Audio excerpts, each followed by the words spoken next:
The Radio Memories Network is brought to you in part by Liberated Syndication. Podcast publishing made easy. Libsyn.com. That's Libsyn.com. Crime does not pay.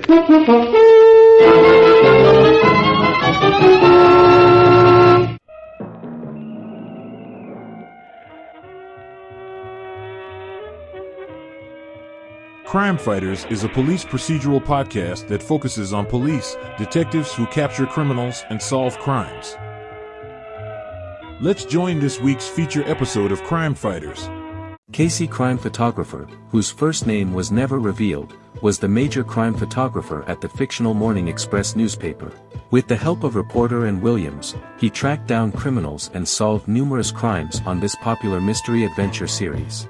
Often a picture snapped at a crime scene led Casey to play detective. Now for this week's episode of Casey Crime Photographer. The Anchor Hawking Glass Corporation brings you Crime Photographer.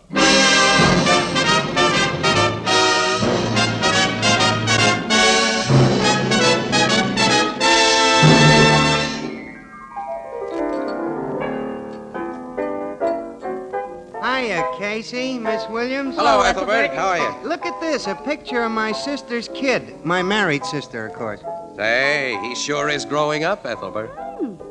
Oh, here comes Tony. Why don't you show it to him? Say, a fine-looking boy, Ethelbert. Yeah, and you know what? Already he can say Uncle Ethelbert. Uncle Ethelbert. Yeah. Well. But you know, the day I'll be excited is when he learns to say, the Anchor Hawking Glass Corporation is a great name in glass.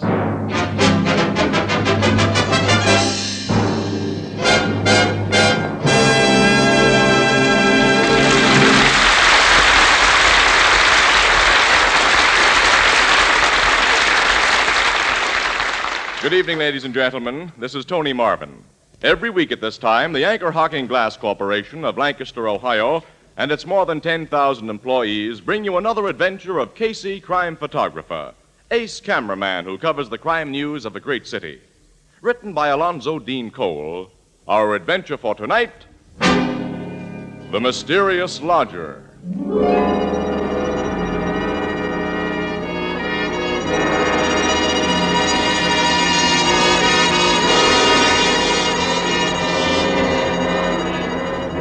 Morning, about 10 o'clock. In a private office at police headquarters, a telephone rings. A big man in civilian clothes reaches for its receiver and... Homicide Bureau, Captain Logan speaking. Is this the place to report a murder? It is, lady. I think I got one for you. Who's this speaking? I'm Maggie Myers. To be really proper, I'm Mrs. John Rodney Myers. I'm a widow. What's the address? 1139 Midland Street. 1139 Midland? That's right. It's my lodger, a lady who rooms with me who's been killed, I think. What makes you think that... Well, you get out here and look through the keyhole of the door like I just did, and you'll see. We'll be there right away, Mrs. Myers. I'll be waiting for you. Goodbye. Sergeant Flanagan. Yes, Captain? Tell the tech squad and the doc to follow us to 1139 Midland Street. You go with me. Yes, sir. What happened at 1139 Midland Street, huh? Casey. Good Hi, morning, pal. Captain. What are you two doing here? Well, don't we usually drop in to inquire what's happening in the murder department? And it seems we picked just the right time today. Okay, Miss Williams. You and that lug with the camera follow my car. Come on.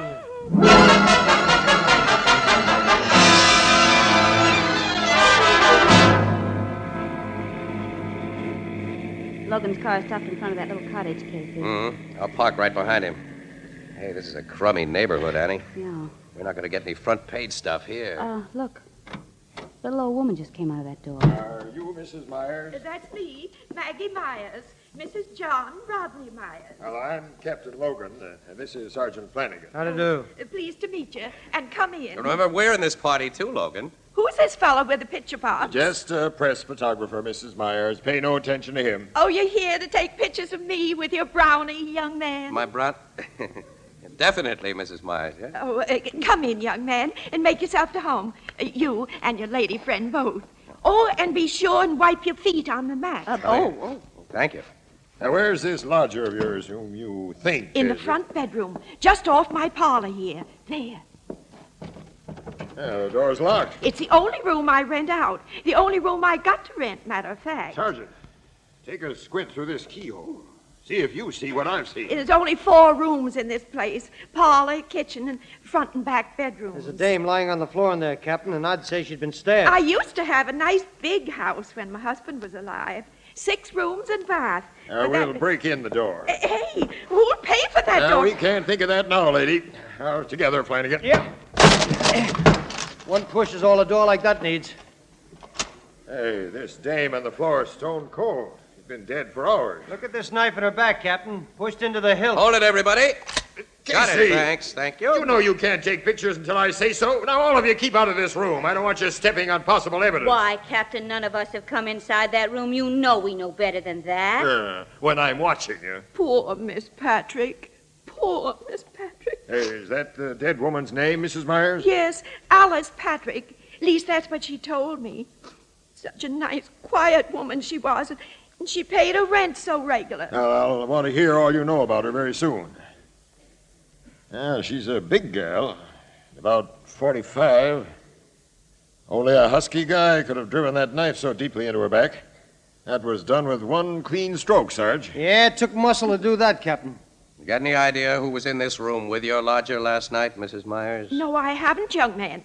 Miss Patrick come home alone about 8 o'clock last night and said good evening, and then she went into her room, and I heard her lock the door. When did you find that she'd been killed? Well, when it got near 10 o'clock this morning and her door was still shut, I begun to get a little worried. Why? 'Cause I did, that's why.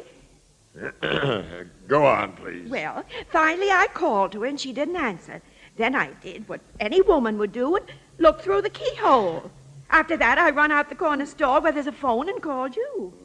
This door wasn't only locked on the inside with a key, Logan. It was fastened with a bolt. I told you not to come in here, Casey. I'm only poking my head around the door frame, The Logan. killer never left this room by the door, Captain. That's pretty obvious, Miss Williams. He used that window. Oh, he couldn't have done that, Captain.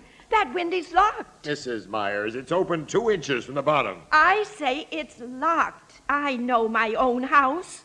Try it. Okay. Say, it is locked in this position. Locked from the inside by them spring bolts in the frame.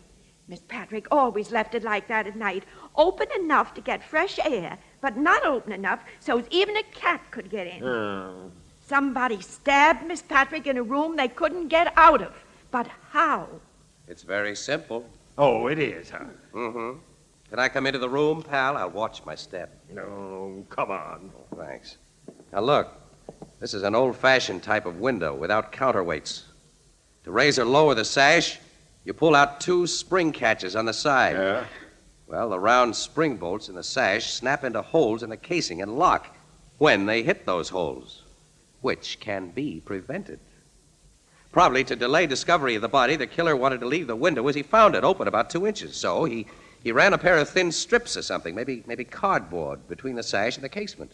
Climbed outside, lowered the window, pulled out his strips, and let the spring locks shoot into place. It could have been done that way easy, Captain. I can see that myself now. Casey, you've just ruined a nice mystery. But who could have been strong enough to drive that dagger into Miss Patrick's back? Step back into your parlor, Mrs. Myers. I want you to tell me all you know about Miss Patrick. Yes, sir. Hey, Sergeant, that sounds like the tech squad outside. Oh, listen to all the claxons. Yeah. Let him in and have him give that room the works. Yes, sir.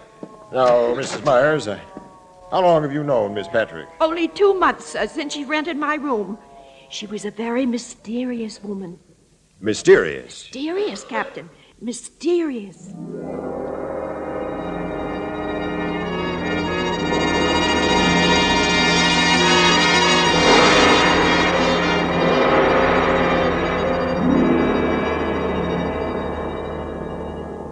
Now, to sum up what you've been saying, Mrs. Myers, this woman, Alice Patrick, answered an advertisement you put in the paper. Yes, sir. It said, refined lady has pleasant furnished room to rent and own home. That's beside the point. I decided to take a lodger, Captain. Not so much because I needed the money, though I could use it, of course, as because I get kind of lonesome. And I figured having another woman in the house... We've gone over that. The point, Mrs. Myers, is that this woman never told you anything about herself. That's why I say she was mysterious, Captain. Most women do tell things. Women like to talk. I see that. And another thing, she never went out of the house without leaving her suitcase locked. How did you discover that? How do you suppose I discovered it? Sergeant Flanagan. Sergeant. Yes, sir? Bring that suitcase here if the tech men are finished with it. Okay, Captain. I was just coming out for you. The doctor'd like to have you in there for a minute. All right. Excuse me, Mrs. Myers. I'll be right back, Casey. Say, Mrs. Myers, whose picture is this on the wall? This beautiful woman. Believe it or not, Mr. Casey, that was me 50 years ago. You know, I figured it was. Honest? Yeah. Now I'm all wrinkled and shrunk up. Oh, no, indeed. Your face still has the nice lines of the girls in this picture. Oh, you're just kidding. But it's nice of you to do it. Oh, really? I'm not kidding. My husband, John, used to say pretty things like that. John's been dead now for 14 years. Tell us about yourself and your husband, Mrs. Myers. Well, I probably don't look like much to you now, but John and me was once somebody's. Oh, who?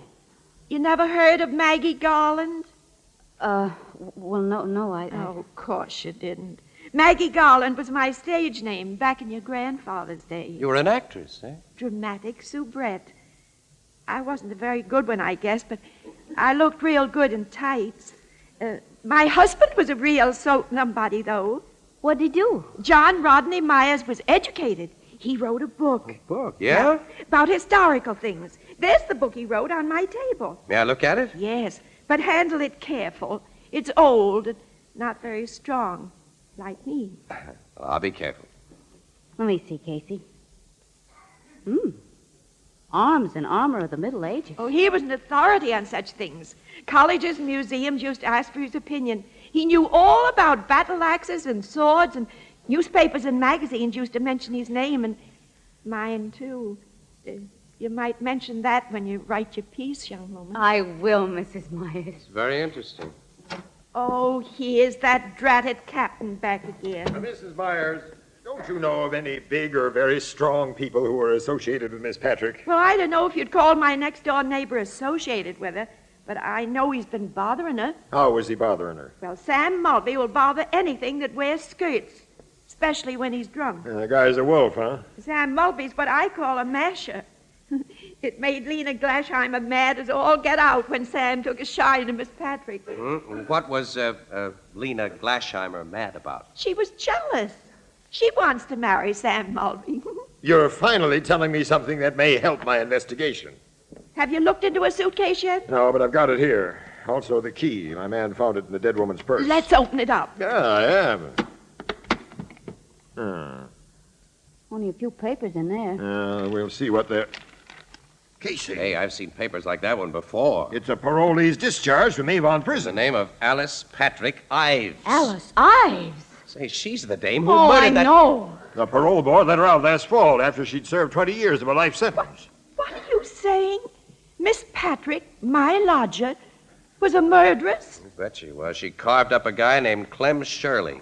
He was a big-time rum runner back in Prohibition days, Mrs. Myers. And now she's been killed with a knife. Oh, Casey, this is finally beginning to look like front I'll page. say it is. We can resurrect the whole story of the Shirley murder, Alice Ives' trial, her 20 years in prison, everything. I never would have dreamed.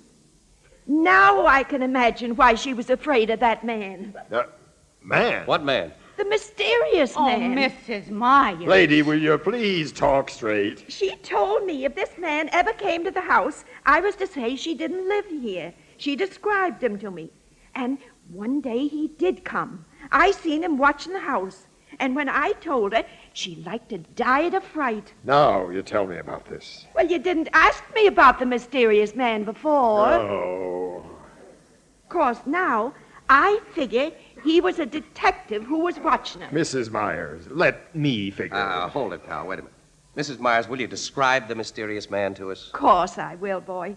He was a big, gray-haired fellow with a little black mustache.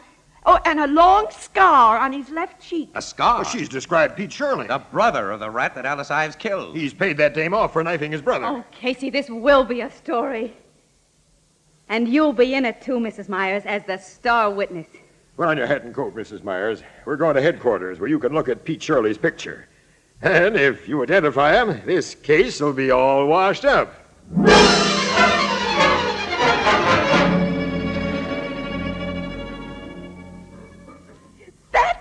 picture of the man I saw, Captain. The man Miss Patrick was afraid of. Sergeant Flanagan, get out a pickup order on Scarface Pete Shirley. Have him brought in here and quick. Yes, sir.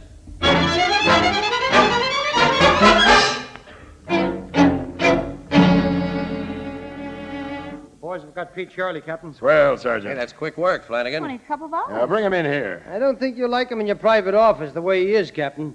What do you mean? Pete is shot up pretty bad. He's dead. Dead. Dead. He got killed trying to pull a hold-up last night, Captain. And he was pulling that hold-up over in Woodsfield at the very time Alice Ives was being stabbed here. You're sure? The boys just brought him into the morgue, sir. There goes my case against Pete Shirley. And my beautifully corny story about a brother's revenge. The death of Mrs. Myers' lodger is becoming a mystery after all.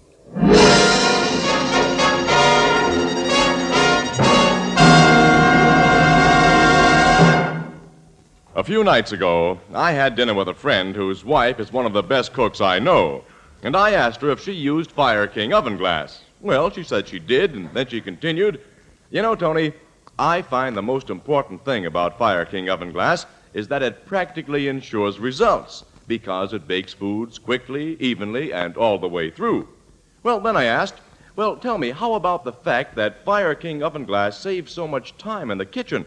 And she said, "Well, that's mighty important, too. Why, Fire King oven glass cuts my dishwashing time by a full 2/3 because I use the same casserole or baking dish to bake and serve foods and to store leftovers." Well, that just about sums up the story of Fire King oven glass in the opinion of one of the best cooks in the world. But here are some other facts to remember. Each piece of Fire King oven glass is guaranteed for 2 years against oven breakage. Each piece is incredibly low in price, and you'll find a wide selection at your favorite chain, variety, hardware, or department store. Fire King oven glass is a product of Anchor Hocking. A great name in glass.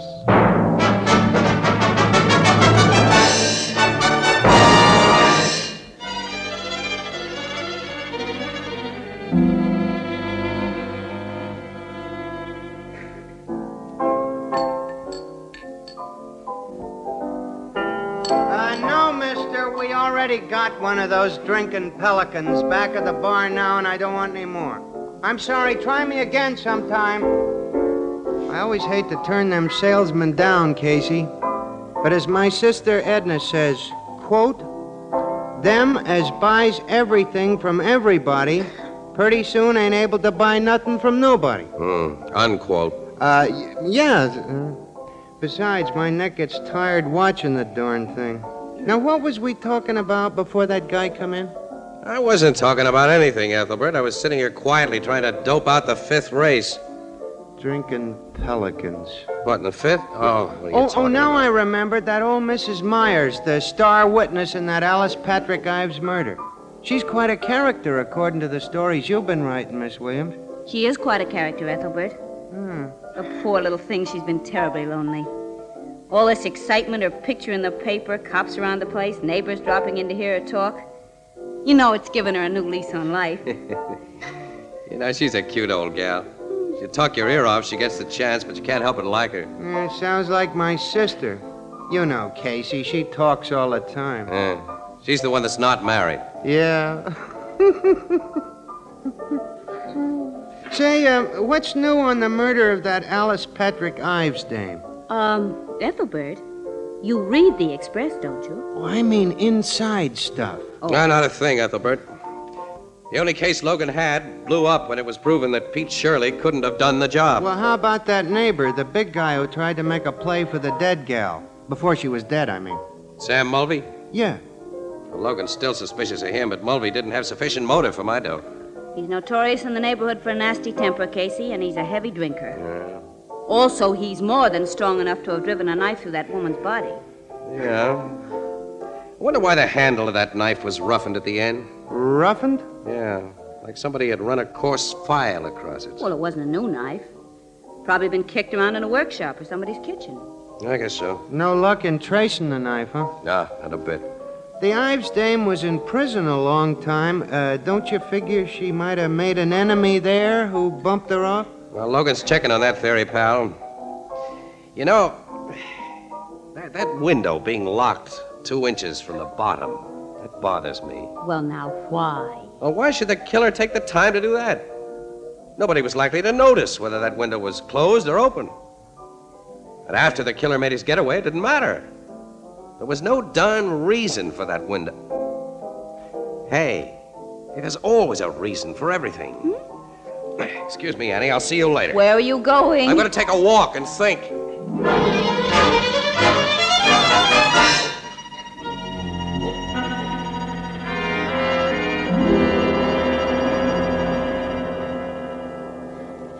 Come in, Mr. Casey. I'm delighted to see you. Thanks, Mrs. Myers. And be sure and wipe your feet on the mat. Yes, I remember. Come in the parlor and sit, if you don't mind the muss. Some of my neighbors was in, and they wanted to hear firsthand about poor Miss Patrick. They just left, and I ain't had time to clear up the tea things we used. Oh, can I give you a cup of tea? Tea? Oh, no, thank you. No, It won't take but a minute. tea just isn't my dish. I'll make you coffee. I can get along without coffee, too. Oh, young fella, I haven't got anything else. Mrs. Myers, I came here for a talk, not a drink. Oh, that's fine. I like to talk. Do you? You like to have people want to talk to you, Oh, too, I guess huh? everybody wants that. Yes, especially persons who were once somebody, as you were. Oh, I was never much. Just an actress without much talent, but my husband was really the somebody. Yeah, indeed he was. I stopped at the public library this afternoon and looked over his book, Arms and Armor of the Middle Ages. Oh, you did? Mm-hmm. I'm afraid it was a little over my head, It though. was interesting, don't you think? Yes, it gave me an idea. I guess it gave you one, too. What? I don't know what you mean. You killed Alice Patrick Ives. Of course, you're joking. No, Mrs. Myers. Young man, I weigh just 91 pounds in my heaviest coat and winter galoshes. Are you saying I drove a knife completely through that big woman? Uh-huh. And you did it from outside of her locked window. How could I do that? With one of the medieval weapons your husband wrote about, the kind he says could throw an arrow or a spear or a knife with accuracy, silence, and great force. The window was open 2 inches. The knife was shot through that opening. You figured you were creating really a great mystery, huh? A woman stabbed in the back in a completely locked room. That appeal to the dramatic instinct an actress never loses. You're pretty smart, young man. You know, I never figured that window could be shut and locked from the outside the way you said. You kind of spoiled the mystery. You admit you killed Miss Patrick? Oh, of course I don't. I'm just talking. It's nice to talk, even on a crazy subject. Why, in your opinion, did I kill that woman? Well, I guess in order to get attention. The attention you've been without for years. Oh, I have been very lonesome. I've wanted folks to notice me again, but do you think that's a good enough motive for what you say I've done? Well, it wouldn't have been for you if you hadn't learned your mysterious lodger was a freed murderess. After you found that out, probably by getting into the locked suitcase and seeing her parole papers, you considered her life of no value at all. She was a bad woman. I went to the library and got old newspapers and read up about her case. And that's how you found out about Scarface Pete Shirley, the brother of the guy she killed. I even come across some pictures of him. He never came here looking for Miss Patrick, as you said. No, but that seemed a good story to tell the cops. Yeah. Well, I guess you're ready now to tell the true story to the cops, Mrs. Myers, huh? There ain't been much in the papers about me during the last couple of days. And next week there wouldn't be anything, maybe, and folks would stop calling on me and I'd be alone again. By me telling the cops, I won't be forgotten so quick. And you'll put more pictures of me in the paper, son? Yes, indeed. We'll go down to headquarters right now. Darn good idea you've given me, young fella. I'll get my coat. Hey, wait a minute. Huh? What do you mean? That I've given you a good idea? You understand English, don't you? Say, look here, wait a minute. Am I wrong about this? Did you kill that woman? For all your smartness, you don't know a thing. I don't... Well, do you? No, I'll get my coat and bonnet. Say, Mrs. Myers, if you're not really guilty, if you're going to confess to something you didn't do, hey, wait a minute, you can't do that. I can't hear you. I say you can't do that. Wait till I get back to the parlor. Now, what did you say I couldn't do? What's that in your hands? The thing that killed Miss Patrick. But you got it pointed at me. That's right. I'm going to let you have it now. There's nothing I can do to stop you, I guess. Of course there ain't. Here, take the darn things out of my hands. What? It's heavy. Oh, you're letting me have it. It's I the see. evidence you needed. You didn't have none before. Mrs. Myers, Fooled you, didn't I? yeah, you sure did. I can fool folks right away. Bet I get you guessing again before we're through.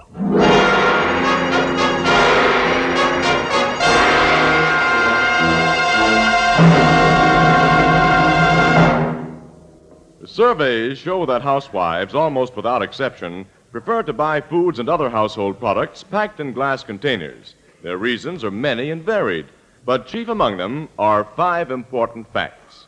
1, glass containers have no effect on the taste of the food they contain. 2, glass containers let you see exactly what you buy before you buy it. 3, glass containers are so attractive that condiments can be served on the table in the original container. 4, glass containers are easy to open. And 5, glass containers can be safely resealed to store leftovers. The better brands of foods are again available in clean, sparkling glass containers. Most of them in Anchor glass containers protected by Anchor vacuum caps. Both products of Anchor Hocking. A great name in glass.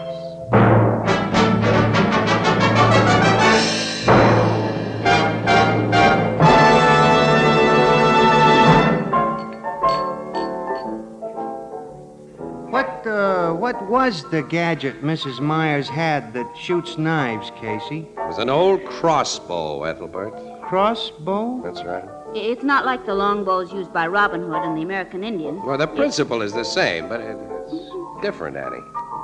See, this gimmick is a short bow set across a hunk of wood that looks like a rifle stock. It was made to shoot short arrows, or bolts, as they were called.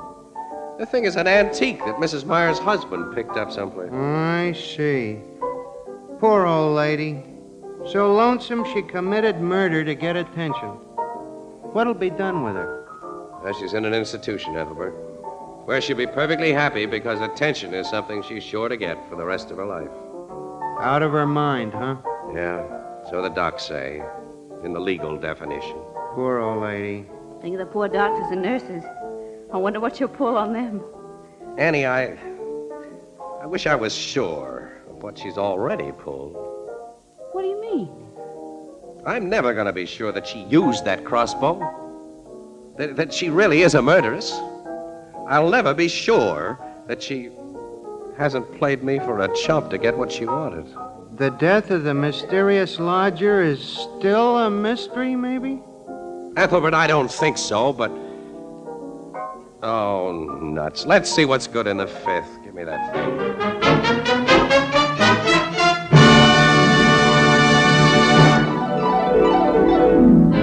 Crime Photographer, starring Stotts Cotsworth as Casey, is brought to you each Thursday by the Anchor Hocking Glass Corporation, makers of Fire King oven glass, Anchor glass containers, Anchor caps and closures, all products of the Anchor Hocking Glass Corporation, a great name in glass.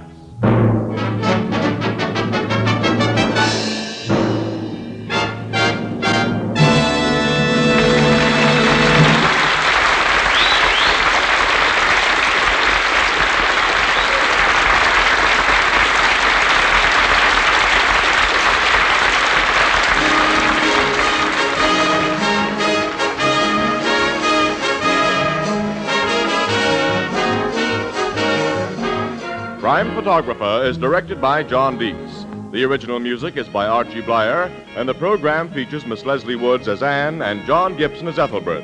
The part of Maggie Myers was played by Miss Eva Condon. Thursday night on CBS is the biggest show in town, so stay tuned for exciting dramatizations on Reader's Digest Radio Edition, which follows immediately over most of these stations. The Red Cross carries on for veterans, for military hospitals, and for all communities in time of disaster. You can help by giving generously now. And this is Tony Marvin saying good night for the Anchor Hocking Glass Corporation, the world's largest maker of household glass. This is CBS, the Columbia Broadcasting System.